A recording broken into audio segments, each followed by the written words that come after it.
Hi guys, samahan nyo kami dito ngayon sa Balconaje, Pililla, Rizal. Grabe, napakaganda ang lugar nito and napaka-presko. Dito pa lang sa labas makikita mo na yung ganda at liwanag.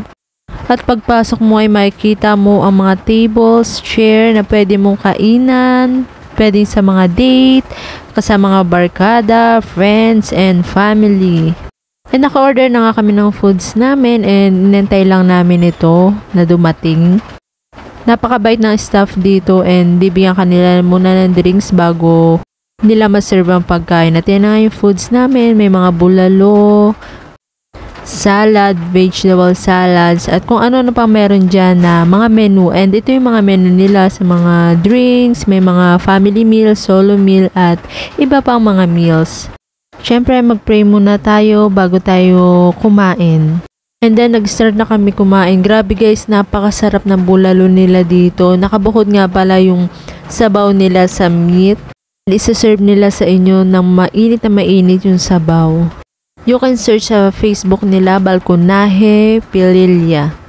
And sa May Manila East Road lang yan. Tabi lang yan ng kalsada. Makikita nyo ang Balconaje. Malaki-malaki yung sulat na Balconaje at maliwanag na maliwanag, kitang-kita mo agad ito pag nasa labas ka.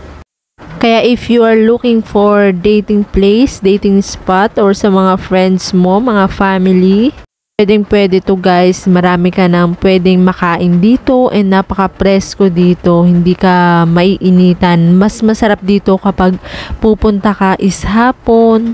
Yung palubog pa lang yung araw. Kasi pumunta kami dito mga 9 na, magsasara na yan. And then kita nyo naman halos wala ng tao, yung mga staff na lang dito. Kaya wala kayo dyan makikita ang ibang mga tao, kundi kami lang. So ayun guys, samahan nyo kaming kumain.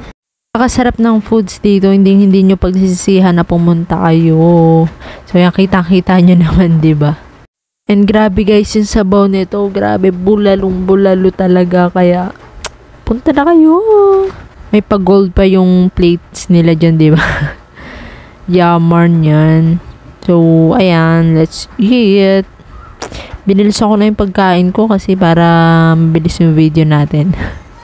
Then, ito nga pala yung kanilang vegetable salads with fruits. Salad, halo sila. And napakasarap guys ng sauce na ginamit nila dito. The best. The best yan.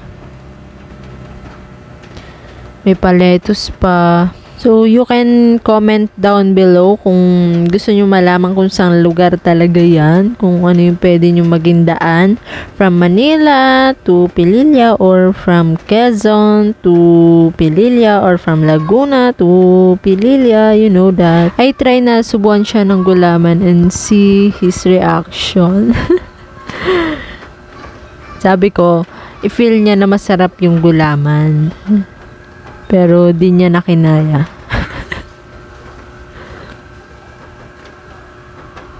Then ito nga pala yung itaas nila. Napakaganda, no? Pwede niyang pagtambayan. Pwede yung mas maganda dito talaga kapag hapon. Kaya yun lang guys. Bye!